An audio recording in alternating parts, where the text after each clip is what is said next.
Hello friends, ഇന്നത്തെ വീഡിയോയിലോട്ട് എല്ലാവർക്കും സ്വാഗതം കേട്ടോ. പുലർച്ചെ ഇപ്പോൾ സമയം ഒരു 5 മണി കഴിഞ്ഞാട്ടോ, 5 മണി കഴിഞ്ഞിട്ടുണ്ട്.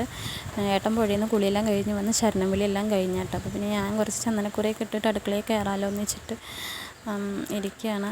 ചന്ദനം ഇട്ട് കഴിഞ്ഞപ്പോൾ കുങ്കുമം കാണാനില്ല. അപ്പോൾ കുങ്കുമം എടുക്കാമെന്ന് വെച്ചിട്ട് ഞാൻ അലമാറിൻ്റെ ചുവട്ടിലോട്ട് പോയതാട്ടോ. അപ്പോൾ വെളിച്ചം തീരെ ഇല്ല, മുകളത്ത് ലൈറ്റ് ഇട്ടിട്ടില്ല കേട്ടോ. അപ്പോൾ ഇന്നലെ കടല വെള്ളത്തിട്ടുണ്ടായിരുന്നു, അതും കുമ്പളങ്ങയും കൂടിയിട്ട് വെക്കാമെന്ന് വിചാരിച്ചു. പിന്നെ ചോറിന് വെള്ളം വെച്ചിട്ടുണ്ടായിരുന്നു, അത് ചൂടാവുന്നതേ ഉള്ളൂ. ആ സമയം കൊണ്ട് ഞാൻ കഷ്ണങ്ങൾ അടുപ്പത്ത് കയറ്റി കേട്ടോ. പിന്നെ അരി കഴുകിയിട്ടു.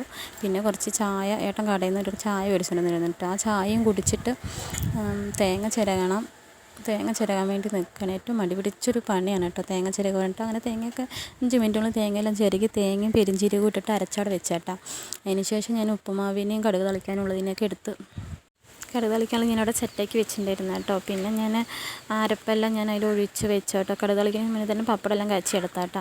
പിന്നെ റവ ഉപ്പുമാവ് അങ്ങ് റെഡിയാക്കി വെച്ചു. പിന്നെ പഴം ഉണ്ടായിരുന്നു, കടയിൽ നിന്ന് മേടിച്ചത് കേട്ടോ. പിന്നെ കായുപ്പേരി വെച്ചു, കറിയും റെഡിയായി, ചോറായി. പിന്നെ ഞാൻ ചായക്കും കൂടി വെള്ളം വെച്ചിട്ടുണ്ടായിരുന്നു കേട്ടോ. അത് കഴിഞ്ഞ് പിന്നെ ഏട്ടനും മോൾക്ക് ഞാൻ കഴിക്കാൻ കൊടുത്തു കേട്ടോ. സ്കൂളുണ്ടല്ലോ, പിന്നെ നേരത്തെ തന്നെ കഴിച്ചിട്ട് കഴിക്കാൻ കൊടുത്തു അവർക്ക്. അത് കഴിഞ്ഞ് പിന്നെ ഞാൻ പോയിട്ട് മോൾക്ക് ലഞ്ച് ബോക്സ് അങ്ങോട്ട് ആക്കി വെച്ചു കേട്ടോ. ചോറ് കൊണ്ടുപോകണമല്ലോ, അപ്പോൾ അവൾക്ക് വേണ്ട എല്ലാതും പപ്പടെല്ലാം കഴിച്ച് കായുപ്പേരിയും കറിയും പിന്നെ സ്നാക്സൊക്കെ റെഡിയാക്കി. പിന്നെ വെള്ളം കുപ്പി ഞാൻ അങ്ങനെ കൈയോടെ തന്നെ എടുത്ത് വെച്ചില്ലെങ്കിൽ മറക്കും. പിന്നെ ഞാൻ ഇരുന്ന് കഴിച്ചു കേട്ടോ. അപ്പോൾ ഇന്നത്തെ വീഡിയോ ഇത്രയേ ഉള്ളൂ.